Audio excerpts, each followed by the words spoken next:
Come on, push it! Start pushing her. میں جان صاحب پہلے تو آپ کا شکریہ ادا کرتا ہوں. ایک تو آپ نے اچھے الفاظ کہے میرے لیے، لیکن آپ نے مجھے یہاں دعوت دی ادھر زیارت کو دیکھنے کے لیے، کیونکہ ہم سنتے تھے زیارت کا. ایک دفعہ میں بہت پہلے، آج سے 20 سال پہلے آیا تھا، لیکن وہ بڑا مجھے بھی یاد نہیں کہ ہم یعنی وہ مجھے، کیونکہ میں یہاں نہیں آیا تھا. پھر ایک زلزلہ آیا تھا، وہ پھر ہم نیچے آئے تھے، تو یہ دو، اس کے علاوہ میں یہاں آیا نہیں. مجھے خوشی ہے کہ مجھے موقع مل گیا.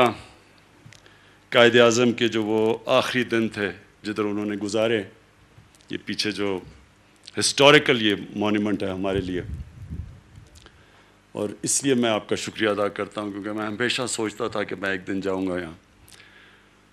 زیارت کا میں نے سارا تقریباً پاکستان تو میں پھرا ہوا ہوں، لیکن میں نے زیارت جو اس طرح جس طرح آج دیکھا ہیلی کاپٹر سے اوپر سے بھی، یہ نہیں میں نے پہلے دیکھا تھا. اور مجھے یہ بھی خوشی ہوئی کہ یہ جو جونیپر کے درخت ہیں، کیونکہ میں ایک انوائرمنٹلسٹ ہوں، تو ان کا میں پڑھتا تھا کہ پرانے سب سے پتہ نہیں 3000 5000 سال پرانا یہ ایک دنیا کا اثاثہ ہے، یہ جو جونیپر کا جو جنگل ہے. تو وہ بھی آج میں نے اوپر سے بھی دیکھ لیا، قریب سے بھی دیکھ لیا. تو اس کا آپ کا شکریہ. میں سب سے پہلے بات شروع کرنے سے پہلے جو ہمارے ایف سی کے لوگوں نے آج کو شہادتیں دی ہیں، میں ان کے رشتہ داروں کے، ان کے خاندانوں کے لیے دعا کرتا ہوں کہ اللہ ان کو صبر دے. یہ ہماری سیکیورٹی فورسز کے اوپر مسلسل وہ لوگ اس وقت دہشت گردی کر رہے ہیں،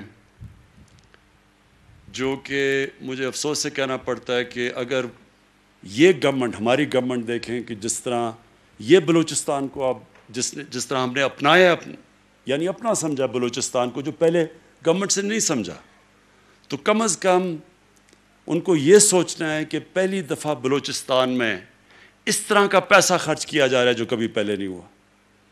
اور جب کہ ہماری کولیشن گورنمنٹ ہے، لیکن میں آپ کو یقین دلاتا ہوں کہ میں اس لیے اپنی ساری ریسورسز اپنی گورنمنٹ کی مشکل وقت کے دوران، کیونکہ ہمارے اوپر بڑے بھاری قرضے چڑھائے ہوئے ہیں پچھلے والوں نے، اور ہمیں اتنا زیادہ پیسہ قرضوں کی قسطوں میں سود پہ چلا جاتا ہے کہ ہمارے لیے اپنے ملک کے لیے پیسہ خرچ کرنا بڑا کم رہ جاتا ہے.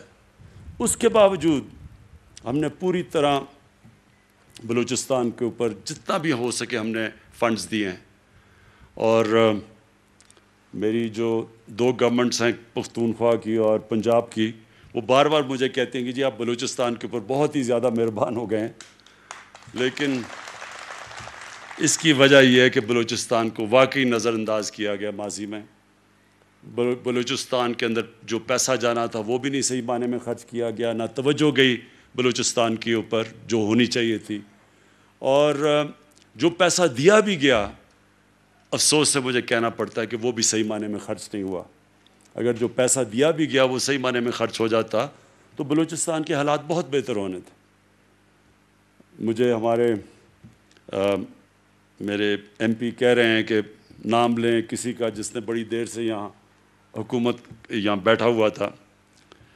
اب میں نام اس کا نہیں لینا چاہتا، کیونکہ میں مولانوں کی تو میں عزت کرتا ہوں، تو اس کو میں اس میں لانا نہیں چاہتا، کیونکہ وہ عزت کا قابل نہیں ہے وہ آدمی.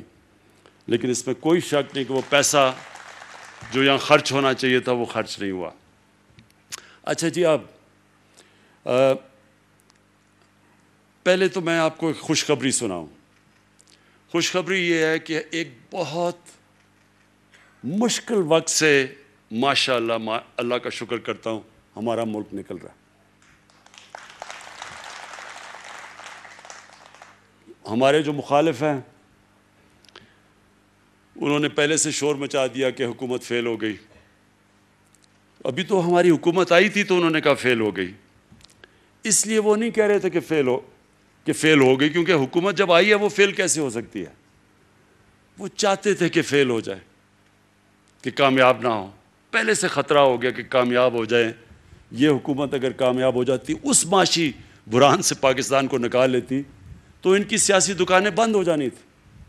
لہٰذا ساری قوم کو 2-2.5 سال انہوں نے کہا تباہ ہو گیا پاکستان، معیشت تباہ ہو گئی، ملک لوگ پہ غریب لوگوں کا برا حال ہو گیا، سب کچھ کہتے رہے. ایک دم جو ابھی ہمارے پچھلے ہفتے جو گروتھ ریٹ کے فگر آئے ہیں، جو میں لوگوں کو نہیں سمجھ، گروتھ ریٹ کیا ہوتی ہے؟ گروتھ ریٹ کا مطلب یہ ہوتا ہے کہ آپ کی معیشت کس رفتار میں اوپر آ رہی ہے. تو پچھلے سال تو وہ 0.5 پہ اوپر آ رہی تھی اور واقعی بڑا برا حال تھا، اور ساروں نے کہا کہ یہ اس بار بھی اتنا ہی ہوگا.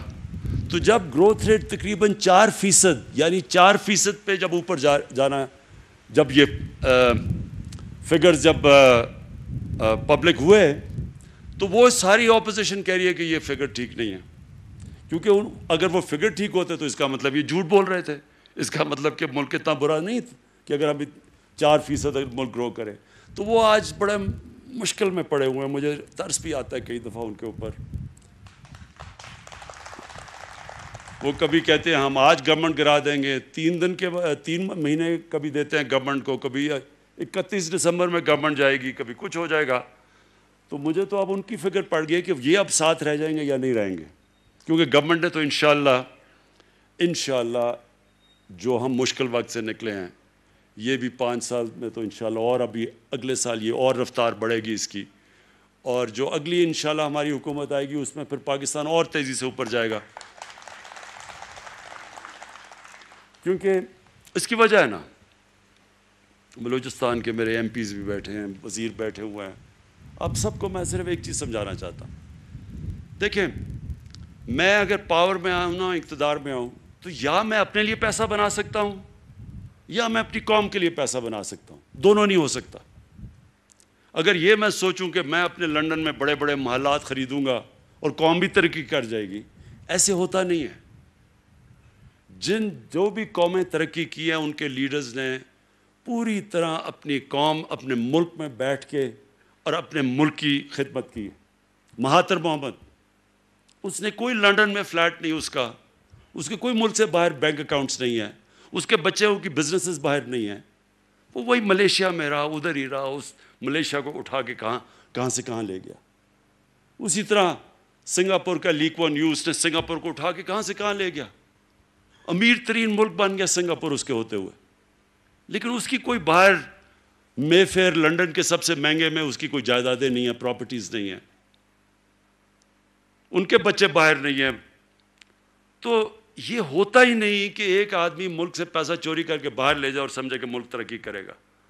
جب مہاتر محمد ملیشیا چھوڑ کے گئے تو ان کے بعد بھی ایک ایسا آدمی آ گیا جس کو بھی شوق تھا ملک سے پیسہ